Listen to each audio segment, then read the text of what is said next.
Inter की class में physics की आपका वेलकम। आज हम लोग कूलॉम्स लॉ के टॉपिक पर डिस्कस करेंगे। आगे की चीज़ें, इलेक्ट्रिक चार्ज हम लोग पहले वीडियो में डिस्कस कर चुके हैं। आज आगे का टॉपिक है कूलॉम्स लॉ। तो चलिए हम लोग देखते हैं कूलॉम्स लॉ क्या होता है और इसके बारे में हम कैसे समझते हैं। देखिए, कूलाम एक साइंटिस्ट थे। उन्होंने ये बताया था कि जैसे मान लीजिए हमारे पास कोई एक प्लस चार्ज है और कोई एक माइनस चार्ज है। तो प्लस चार्ज में हमें पता है इलेक्ट्रिक रेज आउटवर्ड होती हैं, बाहर की ओर निकलती हैं, और माइनस में इनवर्ड होती हैं, इलेक्ट्रिक रेज अंदर की ओर निकल जाती हैं। कहने का मतलब है कि अगर हमारे पास प्लस चार्ज है और एक माइनस चार्ज है तो प्लस रेज निकलती हैं और माइनस में एंटर हो जाती हैं। लेकिन अगर वही हम प्लस और प्लस कर दें तो प्लस से भी रेज बाहर निकलेंगी और माइनस से भी रेज बाहर निकलेंगी। इस कॉन्सेप्ट से ये मतलब है इसका कि अगर हमारे पास दो अपोजिट तरह के चार्ज पार्टिकल हैं तो उसमें अट्रैक्शन फोर्स लगेगा, और दो सेम तरह के चार्ज हैं तो उसमें रिपल्सन फोर्स लगेगा। चाहे वो दो सेम तरह के चार्ज पार्टिकल निगेटिव और निगेटिव ही क्यों ना हो, या पॉजिटिव और पॉजिटिव क्यों ना हो, अगर वो सेम तरह के हैं तो उसमें रिपल्सन फोर्स लगेगा, और अगर वो अपोजिट तरह के हैं तो उसमें अट्रैक्शन फोर्स लगेगा। लेकिन हमें ये पता है कि चार्ज पार्टिकल दो तरीके के होते हैं, एक पॉजिटिव होता है और एक निगेटिव होता है। तो जब दो चार्ज पार्टिकल को एक दूसरे को कांटेक्ट में लाकर रखोगे तो ये ज़रूर है कि उसमें फोर्स तो 100% लगेगा, चाहे वो अट्रैक्शन हो चाहे वो रिपल्सन हो। लाइक एग्जांपल हम ये देखते हैं कि अगर हमारे पास एक मैग्नेट ये है और अगर हमने दूसरा मैग्नेट ला के यहाँ रख दिया तो दो मैग्नेट आपस में कांटेक्ट में हैं, तो जैसे ही दूसरा मैग्नेट ला कर रखेंगे वो एक दूसरे को खटाक से चिपक जाएंगे। कहने का मतलब है कि जब तक ये मैग्नेट नहीं था तब तक ये मैग्नेट में कोई मूवमेंट नहीं हो रहा था, लेकिन अगर दूसरा मैग्नेट ला के रख दें तो इस मैग्नेट पर या तो इधर की ओर या तो इधर की ओर मूवमेंट होगा। मतलब कि इस मैग्नेट के आने से इसमें मूवमेंट होने लगा। तो हम ये कह सकते हैं कि जब दो मैग्नेट कांटेक्ट में आए तभी तो इस पे मूवमेंट हुआ, मतलब इस पे फोर्स के बिना तो मूवमेंट होगा नहीं। तो जिस प्रकार से दो मैग्नेट को कांटेक्ट में लाने पर मूवमेंट होता है, फोर्स लगता है, उसी तरीके से अगर दो चार्ज पार्टिकल हैं, दो चार्ज पार्टिकल एक दूसरे से कुछ डिस्टेंस पर रखे हुए हैं तो फोर्स 100% लगेगा, चाहे वो फोर्स अट्रैक्शन हो या फिर रिपल्सन हो। तो यही बताया था कूलाम ने। तो उन्होंने क्या बताया था कि ये तो हमेशा ध्यान रखेंगे कि अगर हमारे पास दो चार्ज पार्टिकल कांटेक्ट में हैं तो फोर्स 110% लगेगा, चाहे वो फोर्स अट्रैक्शन हो या रिपल्सन हो, उससे मतलब नहीं है। फोर्स चाहे रिपल्सन हो चाहे अट्रैक्शन हो, दोनों फोर्स की वैल्यू सेम होगी, बस खाली इसमें डायरेक्शन का डिफरेंस होता है कि अट्रैक्शन है या रिपल्सन है। ओके, तो अब हम लोग कूलाम्स लॉ पर समझते हैं। देखिए, कूलाम ने बताया था कि अगर हमारे दो चार्ज पार्टिकल एक दूसरे से कुछ दूरी पर रखे हों, अगर मान लीजिए एक चार्ज पार्टिकल है Q1 और एक चार्ज पार्टिकल है Q2, ये है हमारा प्लस चार्ज और ये है माइनस चार्ज। तो जैसे ही दो हमने अपोजिट चार्ज कुछ दूरी पर रखे, दोनों को हमने रखा और रख के जैसे ही छोड़ा, ये दोनों आपस में कैसा फोर्स लगाएंगे? अट्रैक्शन। क्यों? क्योंकि दोनों का कैरेक्टर कैसा है? अपोजिट, और अपोजिट कैरेक्टर में अट्रैक्शन फोर्स लगता है और सेम तरह के कैरेक्टर में रिपल्सन फोर्स लगता है। ठीक, तो कूलाम ने ये सिंपल वे में बताया था कि जैसे ही दो चार्ज रखेंगे, चाहे वो सेम कैरेक्टर के हों चाहे अपोजिट कैरेक्टर के हों, फोर्स तो लगेगा। तो जो फोर्स लगेगा वो फोर्स क्या होता है? इन्हीं दोनों चार्ज पार्टिकलों के मल्टीप्लाई के प्रोपोर्शनल होता है वो फोर्स, चाहे अट्रैक्शन हो या रिपल्सन हो। Okay, equation number first. और बताया था कि जितनी दूरी पर रखा जाएगा उस दूरी के स्क्वायर के इन्वर्सनली प्रोपोर्शनल वो फोर्स होता है।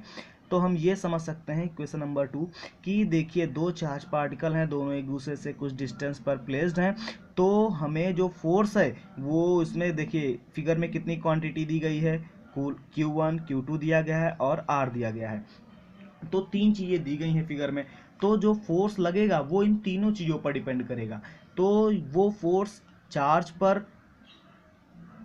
प्रोपोर्शनल में डिपेंड करेगा और जो डिस्टेंस है वो इन्वर्सनली प्रोपोर्शनल में डिपेंड करेगा।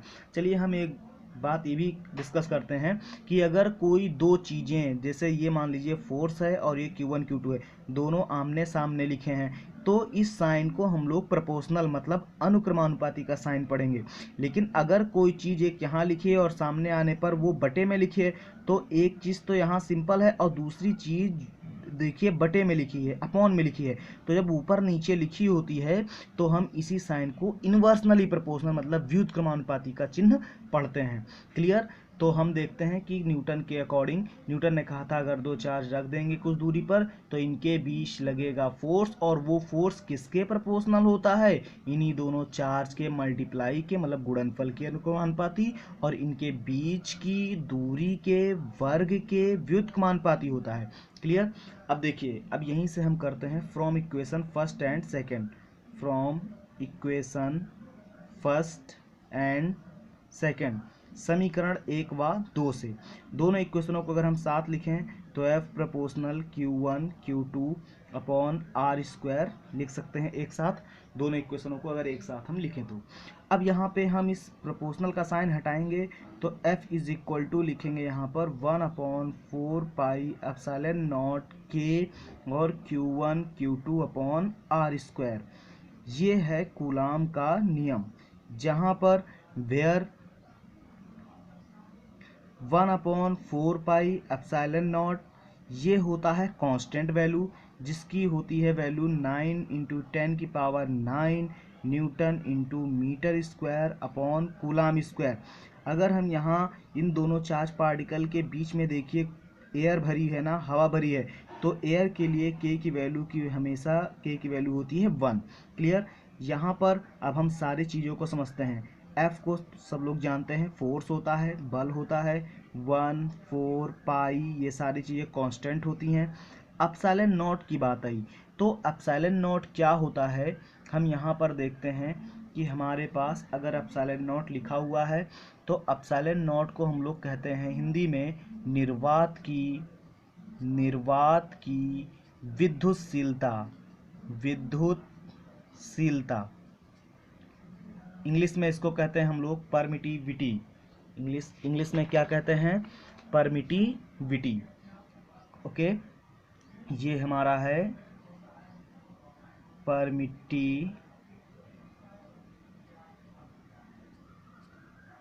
परमिटिविटी। इसकी वैल्यू होती है हमारी 8.854 × 10⁻⁻12 कूलाम स्क्वायर पर newton into metre square. Clear. इसकी डायमेंशन अगर हम देखें, डायमेंशन ऑफ एप्सिलॉन नॉट, तो इसकी डायमेंशन होगी हमारे पास m-1 L3 T4 A2। ये होती है हमारी डायमेंशन एप्सिलॉन नॉट की।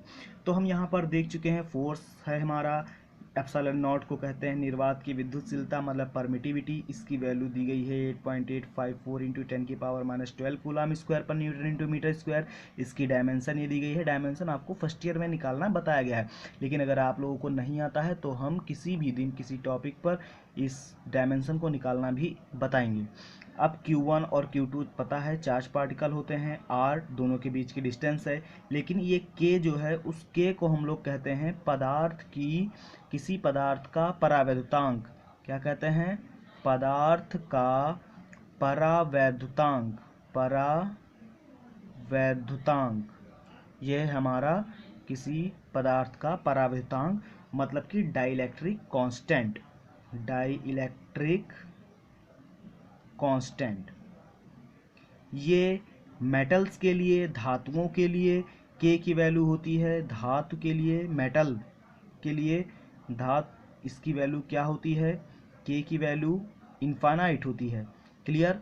तो ये हमारा कूलाम का नियम था जिसके बारे में हम लोगों ने समझा। लेकिन अब कूलाम के नियम के बारे में कुछ और डिस्कस करते हैं, देखते हैं। अब जब हमारे पास इसमें तीन चीज़ें हैं, Q1 है, Q2 है और इनके बीच की डिस्टेंस R है, तो हम देखते हैं कि जो फोर्स है वो इस डिस्टेंस पर कैसे डिपेंड करता है। क्लियर। तो अब हम सबसे पहले पढ़ते हैं ग्राफ। ये हम देखते हैं कि हमारे पास जो ग्राफ है वो ग्राफ किस तरह से बनता है, तो हम कहेंगे graph between force and distance. ठीक, ये हम देखते हैं अपने फोर्स और डिस्टेंस के बीच ग्राफ।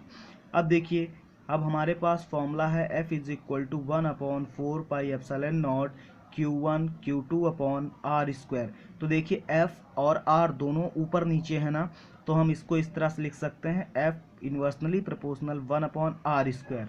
देखिए जैसे जैसे ये यहाँ है ये नीचे है, तो जैसे जैसे हम ये R की वैल्यू बढ़ाते चले जाएंगे तो F की वैल्यू अपने आप घटती चली जाएगी ना, क्योंकि हम बटे में चीज़ें अगर बढ़ाते जाते हैं तो उसके बगल वाला आंसर हमेशा घटता जाता है। इन्वर्सनली का मतलब ही यही होता है। तो अब हम देखते हैं कि ग्राफ में क्या होगा। जैसे हम ग्राफ देखते हैं कि ये है ग्राफ,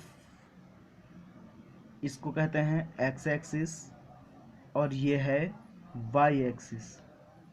क्लियर? ये रिप्रेजेंट करता है डिस्टेंस को और ये रिप्रेजेंट करता है फोर्स को। तो जैसे जैसे हम डिस्टेंस को जैसे जैसे डिस्टेंस बढ़ाएंगे वैसे फोर्स की वैल्यू नीचे आती चली जाएगी ना। तो कुल मिला के फोर्स और डिस्टेंस के बीच ग्राफ कुछ इस तरह से बनेगा। जैसे जैसे हम लोग डिस्टेंस बढ़ाएंगे, देखिए डिस्टेंस बढ़ा रहे हैं, फोर्स की वैल्यू नीचे आती चली जा रही है। तो हम ये कह सकते हैं कि जो कूलाम का नियम है वो व्युत्क्रम वर्ग के नियम का पालन करता है। क्लियर? तो कूलाम के नियम में अगर कभी ग्राफ पूछा जाता है कि फोर्स और डिस्टेंस के बीच में ग्राफ कैसा होता है, तो हम लोग आसानी से डिस्क्राइब कर सकते हैं। क्यों? क्योंकि कूलाम के नियम में जैसे जैसे डिस्टेंस बढ़ाएंगे वैसे वैसे फोर्स का मान कम होता चला जाएगा। अब हम थोड़ा पीछे अगली वीडियो में, मतलब जो हम वीडियो पहले बता चुके हैं उसमें हम बताते हैं। हमने पहले आपको ये बताया था कि जैसे हमारे पास न्यूट्रॉन है और प्रोटॉन है ये नाभिक के अंदर, इसके आउटर सेल में क्या है, इलेक्ट्रॉन्स होते हैं। तो हमने बताया था कि इलेक्ट्रॉन और प्रोटॉन के बीच में कैसा फोर्स लगता है, इलेक्ट्रॉन और प्रोटॉन के बीच में अट्रैक्शन फोर्स लगता है। तो जैसे इलेक्ट्रॉन और प्रोटॉन के बीच में अट्रैक्शन फोर्स लगता है, तो देखिए ये इलेक्ट्रॉन है और ये प्रोटॉन है, इनके बीच में अट्रैक्शन फोर्स लगा। अब दूसरे इलेक्ट्रॉन की इस प्रोटॉन से डिस्टेंस बढ़ गई ना, तो इनके बीच में फोर्स तो लगेगा, लेकिन जैसे ही डिस्टेंस बढ़ गई वैसे ही इन दोनों के बीच लगने वाला फोर्स पहले लगने वाले फोर्स से कम हो गया। मतलब इन दोनों के बीच में फोर्स ज़्यादा लगेगा और इन दोनों के बीच में फोर्स कम लगेगा। क्यों? क्योंकि डिस्टेंस बढ़ाते जाएंगे तो फोर्स की वैल्यू कम होती जाएगी। हम आपको पहले ही वीडियो में डिस्कस कर चुके हैं कि अगर हम किसी भी चीज़ को बहुत मजबूती से पकड़े हैं तो फोर्स ज़्यादा लगेगा इसको तोड़ने में, और अगर हम उसको बहुत कमजोरी से मतलब पकड़े हुए हैं तो इस पर फोर्स लगाने पर बहुत आराम से टूट जाएगा। मतलब जैसे जैसे हम डिस्टेंस बढ़ाते चले जाएंगे वैसे वैसे इन दोनों के बीच लगने वाला फोर्स की वैल्यू कम होती चली जाएगी। ये था कूलाम के नियम का ग्राफ। अब